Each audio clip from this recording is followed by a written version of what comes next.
My graduation ceremony is being held next week. My dad had given me some money in advance to pay for the party. I live mostly with my mom, but they were supposed to be hosting the event together. Dad and I have a rocky relationship. After my parents divorced when I was 4, they split custody of me and he was able to stay a good dad. When I was 10, he met Jane. Jane had 3 kids, twins, and a single kid. They got married when I was 12, but I would say even before that I felt like he prioritized her kids over me a lot. He would cancel plans with me if they wanted to do something and would either do the thing with them or force me to go and say it was even better than our plans, when for me it wasn't. Think going for a hike with me versus taking them to an indoor play area. Or seeing a movie with me versus the kiddie park. One more example is when I was given a ticket for a concert my dad and I both love. He was supposed to buy a ticket to come with me for some father/son time, but actually spent it on his youngest stepkid who wanted their room painted. He told me at the last minute and it hurt. There are other times stuff like this happened. He didn't show up at the hospital when I broke my arm because one stepkid was getting their tonsils out and wanted both him and his wife there. He told my mom over the phone to tell me he was proud of me for being brave and understanding. When I would bring this stuff up to him, he'd tell me it was natural to feel jealous of sharing his attention. That was all he would say. In 2019, he told my mom he would split the cost of a trip I wanted to go on with one of my clubs, because she didn't have the money all by herself.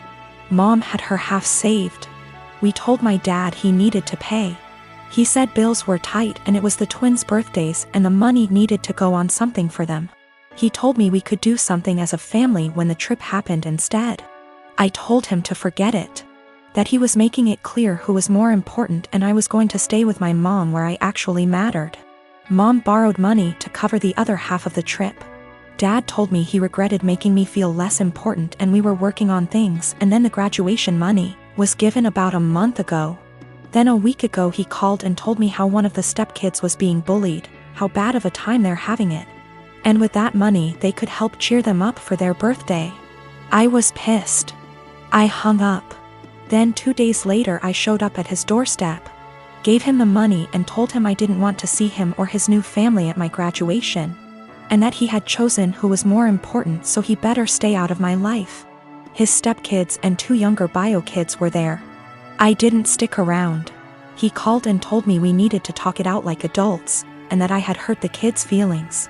His wife freaked out on me, so I blocked her.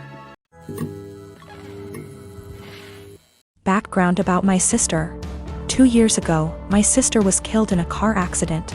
She was riding with a friend to the mall, the friend's parent was driving, and teenage boy plowed through a red light while texting on his phone and hit the car my sister, Carrie, was in. Carrie was killed instantly and her friend, June, was in a coma for 3 weeks before her parents took her off life support. When Carrie passed I was devastated and angry and just not in a good place. Carrie and I had been extremely close. Despite a 7-year age gap between us, we enjoyed a lot of the same shows, we went to concerts together. We volunteered together, and I took it upon myself to guide Carrie like any big sister would do. Our parents were extremely busy with work most days and Carrie and I would often cook together and do crafts when we weren't too busy with school work. Carrie wanted to be a NICU nurse when she grew up and I helped her find a volunteer position at a local hospital to help get her gain some experience being around patients. In short, Carrie was my sister and best friend, and when she passed, I was a mess. The last craft Carrie and I made together was a set of candles. We bought the wax at a local craft store and we both made each other a candle and decorated the jar it was in. That was the day before she was killed. At her funeral, Carrie was buried with the candle I made her. The candle Carrie made me sits on my desk next to my favorite picture of her and I together at the beach. Or it did, until last week. Background about my boyfriend. I met my boyfriend about 1.5 years ago, about 6 months after Carrie passed. I wasn't looking for a relationship, I was still grieving my sister's death. But Eugene came along and it was love at first sight. He was extremely supportive, let me cry on him when I needed to, didn't push me into getting over grieving or anything. He was extremely gentleman about everything and very, very patient. After 6 months of seeing each other pretty regularly, we made it official. Eugene came into my life at a very low point, and he has always been very respectful of sentiments I keep from my sister. Never asking me to take them down, always giving me space when I needed to cry. Eugene, along with most, if not all, of my friends and family know about Carrie's candle. There was a point after she died where I would take the candle with me everywhere out of fear that someone might light it, or steal it. Or who knows what. The point is, that candle was and still is a very important part of my life and something that my sister made for me and me alone. When Eugene and I moved in together about 4 months ago, I packed away most of the reminders of my sister and put out the candle and picture on my desk. I felt that this was a huge step because when I'd lived just by myself I had pictures everywhere and a few knickknacks laying around from my sister. I wanted to make Eugene and I's home our home with just a small part of my sister there. Eugene understood and was very supportive. Last week, we had a massive winter storm that knocked out power. We didn't have power for 3+ days. The power was knocked out at Eugene and I's house while I was at work, which did not lose power. Eugene texted me that he was going to light some candles and try and get a generator, so we could have some for of power or at least be able to charge our phones / use lights / etc. Now, we have probably 30+ candles in our house. I am a huge fan of sales, and when Bath & Body Works has a candle sale, I like to stock up and get a range of scents. We have candles scattered all over our house.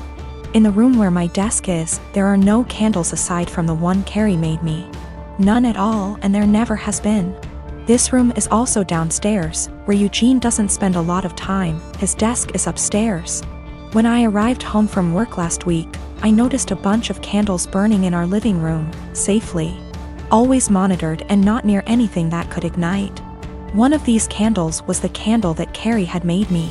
I burst into tears, and when Eugene heard me crying he came out from the bedroom, where he was lighting more candles, and asked what was wrong. I was a wreck and couldn't get any words out. When he tried to calm me down, I shoved past him and locked myself in the room where my desk was and just cried. I don't know how he could be so stupid. He knew, and I thought he understood how sentimental the candle was and how much I cherished having a candle that my now deceased sister had spent time making with me just a day before she was killed. I haven't been able to speak to Eugene since it happened, Tuesday of last week. He has tried to explain why he did it, because he needed candles to be able to see, but I just can't wrap my head around it. He hadn't gotten into the large candle stash I have upstairs right by the living room where Carrie's candle was, but went downstairs, out of the way to grab the most sentimental, cherished item I have. The candle was burning most of the day while I was at work and is now melted and pretty much gone. I do still have the jar it was in, but I can't look at it without bursting into tears. Eugene says it was an accident, but I just don't believe that. He said he was getting around to lighting the candle surplus we have upstairs, but just hadn't gotten there yet. After being home 6 hours alone with no power, I am heartbroken and feel like this is a major slap in the face. I feel disrespected. I feel like he disrespected my sister. I just don't know what to do. I don't feel like I can forgive him for this. My husband just got promoted to shift manager 3 weeks ago. This meant that his 10 a.m. to 6 p.m. shift has now been switched 4 a.m. to noon. He isn't a morning person at all, so most mornings he will start huffing and puffing as soon as his alarm goes off, and he will instantly turn on our light and very loudly start looking for his work clothes. Have asked him several times to put clothes out the night before, and he has yet to do so. I have also asked him to not turn the light on or be super loud. After all, when I worked at 5 a.m. I made sure to be respectful of him sleeping. So yesterday morning when he got up at 3 a.m. and flipped on the light, I grabbed my stuff and went to the guest room. He came in and asked what I was doing. I told him that since he didn't respect me sleeping at all, that I would be staying in the guest room from now on. He made a comment about the light will only be on for 5 freaking minutes. Which is not true. He turns the light on, finds himself clothes, and then goes to take a shower without turning the light off. If I turn the light off, he will come back into the room after the shower and turn it on again to grab his socks and put on his shoes. Which also pisses me off because shoes stay in the kitchen by the door and there's no reason he can't put them on at the table. Anyways, instead of understanding, he just got angry. Mainly because he is not a morning person and he doesn't like dealing with anything in the AM. So, while he was at work yesterday, I moved all my stuff into the guest room. Last night he practically begged me to sleep in the bedroom and promised to let me sleep. Well, this morning he flips on the light again, so I sit up and I'm like, are you kidding me right now? And he says, I'm being quiet. As if that was the only issue. So I went into the guest room and locked the door. I told him I was staying in here from now on despite his efforts to sway me. He thinks I'm overreacting. I work 4 p.m. to midnight. And cute little tidbit, I'm the breadwinner. I make nearly $5 more on my hourly wage. I met Jane through Joe's girlfriend at her birthday party last year. At first Jane was fun to talk to, but not even an hour later Jane was really into me and tried really badly to hit on me during the party, which pretty much ruined my time there as the feeling was not mutual in the slightest bit. Also at the time I was already with someone, so the first impression I got from Jane was that she was clingy, annoying, and just wouldn't stop bothering me. Unfortunately for me, she became part of my larger friend group because she is part of Joe's girlfriend's friend group. That is a mouthful, sheesh. And because me and Joe hang out a lot and I am also friends with his girlfriend, I pretty much run into her at minimum twice a month. So first time Jane asked me out was a month after that party. I informed her I was with someone and not interested. She tried again 2 months later when I broke up with my then girlfriend. Again I declined her advances and told her I was not interested. I got into a new relationship not long after, but unfortunately she and I broke up about 2 months ago. Since then, as you might have anticipated, Jane has asked me out again. I said no again. Well, that brings us to this week.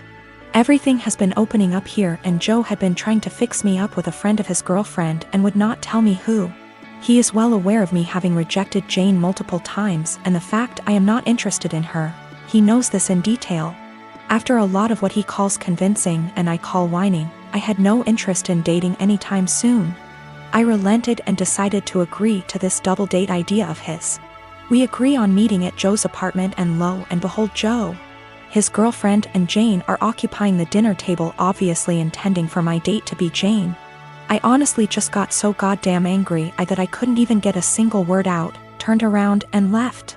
I have been bombarded with texts and calls about how much of a douche I am and how terribly I hurt Jane and so on, and I am just like, I literally rejected her like 3 times. I am not interested in her. You knew that. Your girlfriend knew that. Our entire friend group has a running joke about obsessive Jane FFS, so literally everyone knows it.